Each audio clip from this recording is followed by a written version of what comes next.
RCR, la red que comunica y une al Perú. Estimado Otto Montoya, qué gusto saludarlo, como siempre muy agradecido por esta comunicación. Gracias a ustedes por la invitación. Sí, acá para responder sus preguntas. Se acaba de presentar de manera preliminar, esto lo ha dicho el propio doctor Luis Suárez Ognio, el estudio de sobreprevalencia, básicamente con cifras para Lima y Callao, ¿no? Indicadores preliminares, ¿no? Pero ha dicho que en los próximos días se va a hacer lo propio con las regiones del país, ¿no? Y hay quienes ya un poco apuntan que estamos frente a un riesgo de una nueva ola de COVID, ¿no? ¿Cómo está analizando esta situación en el contexto nacional y particularmente en el tema del Cusco, doctor Montoya?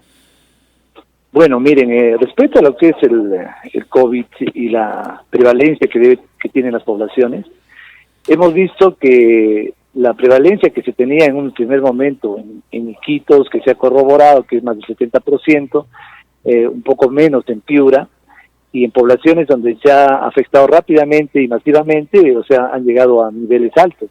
Y eso está siendo también ya verificado en la ciudad de Lima. La famosa inmunidad de rebaño, etcétera, ha ido modificándose de acuerdo a los tipos de patología, en qué momento se puede considerar una población con inmunidad de rebaño. En un primer momento se dijo que en el COVID se necesitaba el 70% de la población, pero después viendo las formas de transmisión, etcétera, esto ha ido bajando y disminuyendo. Y se queda que está entre un 40 y un 45%, donde ya se lograría cierto nivel de control a nivel poblacional. Eso no significa que deje de haber mortalidad o deje de haber pacientes, pero ya la transmisión va a ser mucho menor a nivel poblacional. La cuestión es sencilla: llega el virus y encuentra más de la mitad de la población ya protegida en forma natural por la infección, y después va a tener pocas personas a las que infectar.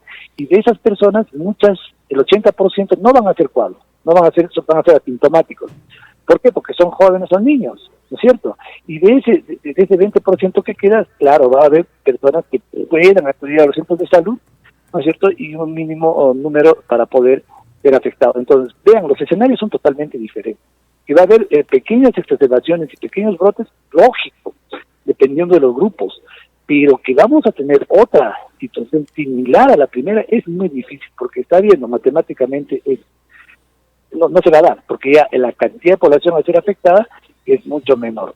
Entonces, no habría que exacerbar ese tipo de situaciones, sino tomarlo en una forma realista. Preparar bien los servicios, pero para la cantidad de pacientes que se tienen. Nosotros tenemos ahora un gran problema. El hospital está saturado, pero por pacientes de otras patologías, especialmente oncológicos, que han estado demorando sus patologías en la casa, en domicilios, y ahora, al verse más agravados, están saturando los servicios. Entonces, eso se está llevando a una contradicción, que establecimientos de salud tienen grandes espacios abiertos, cuidados intensivos, etcétera, a la espera de una segunda ola, y vemos pacientes en los pasillos saturando consultorios o en las calles esperando atenciones para las patologías comunes. Entonces, vamos a tener más daños de salud si permanecemos con esas circunstancias. Pero detrás de eso también hay otra lectura, ¿no? Un poco rara, que nosotros estamos viendo que se sigue ampliando los periodos de emergencia, etcétera, con esto de la segunda ola, y lógico, estamos viendo irregularidades serias, adquisición, construcciones, contrataciones, sigue lo mismo, que por lo cual, al menos en los gobiernos regionales, están siendo altamente cuestionados. Entonces sería muy bueno que pongamos muy en el tapete la realidad que tenemos en las manos, ¿no? Ahora, ¿cómo analiza usted que hay ya un desplazamiento masivo, no solamente en Lima, en otras localidades, y en el Cusco no escapa a ello, ¿no? Aglomeraciones con motivo de las festividades de fin de año? ¿Esto de una otra manera también puede generar un incremento en la positividad? Claro, que vamos a tener contagio, vamos a seguir teniendo el contagio, eso sí es cierto, porque el virus sigue circulando. Pero, primero, que no vamos a tener la cantidad de contagios que hemos tenido anteriormente.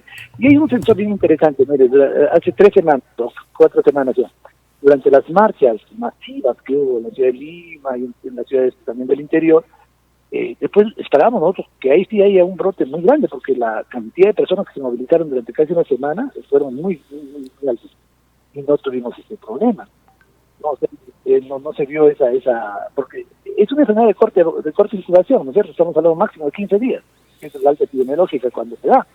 Entonces, el tema es eso, ¿no? Tenemos en este brote, entonces ahora probablemente se puede presentar algunos brotes en algunas zonas que han sido poco tocadas, pero que no hay que desesperar, hay que definitivamente pues reforzar las medidas de seguridad, exigir el uso de las mascarillas en forma permanente, el distanciamiento, etcétera, pero no hay que generar ese pánico que lamentablemente se está generando. A mí me parece de una forma un poco irresponsable, porque la población, aparte de que está ya durante casi un año en una situación de estrés social, sociológico, etcétera, o psicológico, perdón, entonces tenemos una situación que no solamente va a ser el problema del COVID, sino puede desencadenar otro tipo de complicaciones, ¿no?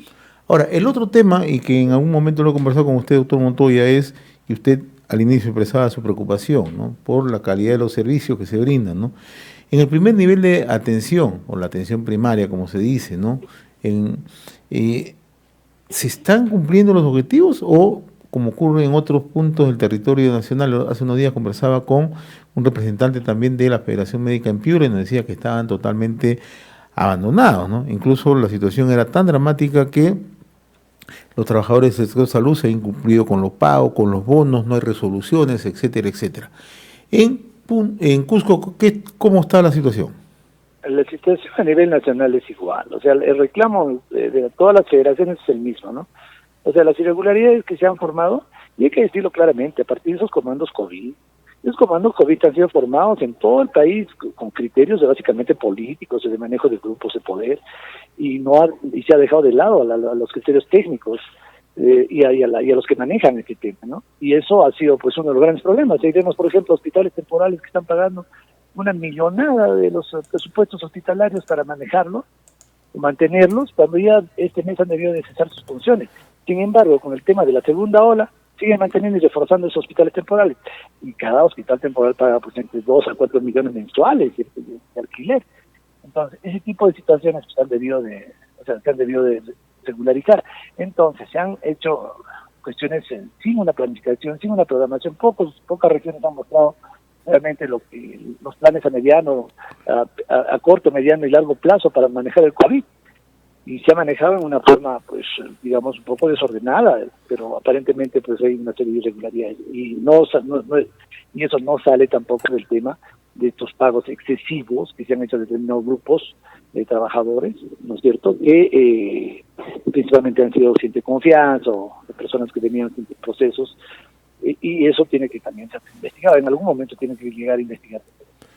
¿Y qué ocurre en el primer nivel, doctor Manuel Montoya, en Cusco? Bueno, en el primer nivel nosotros hemos tenido, hace más o menos los 3 meses o 4 meses, se comenzaron a abrir algunos centros de primer nivel como centros de detección. Y eso fue gracias al cambio de la gestión en la Dirección Regional de Salud. Porque ahí sí se salió realmente al campo y se comenzó a hacer algunas campañas ya de control en la población y algunas brigadas. Lo que antes estaba totalmente cerrado, los centros de salud estaban cerrados, a ese nivel se llegó de absurdo. Entonces, sin embargo, ya se comenzaron a abrir y ahora más o menos se han reforzado y ya nos está sirviendo como cierto nivel de contención. Entonces, lo que estamos viendo es de que ya llega poco paciente al hospital, probablemente tengamos pues que eso es el nivel de contención y eso es lo que se quiere lograr, que los pacientes con cuadros leves o moderados, ¿no?, en su grado 1 puedan ser manejados en centros de primer nivel o domiciliariamente, y solamente lleguen los cuadros complicados, lo cual son ya muy pocos, ¿eh? Acá realmente no estamos viendo una exacerbación, felizmente, ¿no? Ahora, finalmente, ¿cómo está analizando el tema de las vacunas, no? El expresidente Martín Vizcarra decía que las vacunas llegaban antes de fin de año. La ministra Macetti dice que van a llegar antes del primer trimestre del 2021 y la presidenta del Consejo de Ministros nos dice que, de acuerdo a las conversaciones, a los acuerdos marcos que se están realizando con laboratorios, empresas, tendremos la vacuna en el primer semestre del 2022. ¿Cómo está analizando usted este tema? El tema ahí estamos viendo ya que hay cosas ocultas. Una cosa era lo que nos decían, que por ejemplo había el problema de la de la necesidad de la implementación de hospitales temporales, que estábamos un promedio muy alto, y eran alquilados a nivel nacional, ¿no es cierto? Y ese es uno, ¿no es cierto? Y se comienza a implementar cuando la pandemia estaba bajando. Es una cosa medio absurda, ¿no? Luego luego tenemos este asunto de las inmunizaciones, ¿no? Ahí vemos que hay un grado de negligencia. Mira, Argentina ya está empezando el próximo mes a vacunar masivamente.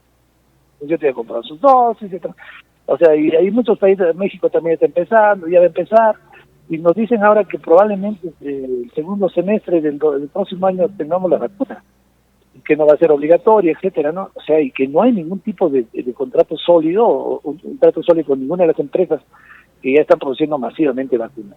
Entonces, y nos cerramos solamente en la vacuna de Pfizer, ¿no es cierto?, en la Moderna, para poder manejar a los pacientes. Cuando ya países como China, etcétera, ya han vacunado a la mayor parte de su población, y sus vacunas son altamente efectivas, y son estudios idénticos, la ruta también. Entonces, sin embargo, nosotros vamos a ser probablemente uno de los últimos países de implementar una vacunación masiva, y mientras tanto estaremos viendo todavía daño, especialmente en las personas que están más expuestas, ¿no?, como son los trabajadores que están. Doctor Manuel Montoya, presidente de la Federación Médica Peruana en la región Cusco, yo le agradezco la gentileza que siempre tiene usted con RCR, Red de Comunicación Regional. Muy amable, mi estimado doctor. Buen día. Muchas gracias a ustedes. RCR, la red que comunica y une al Perú.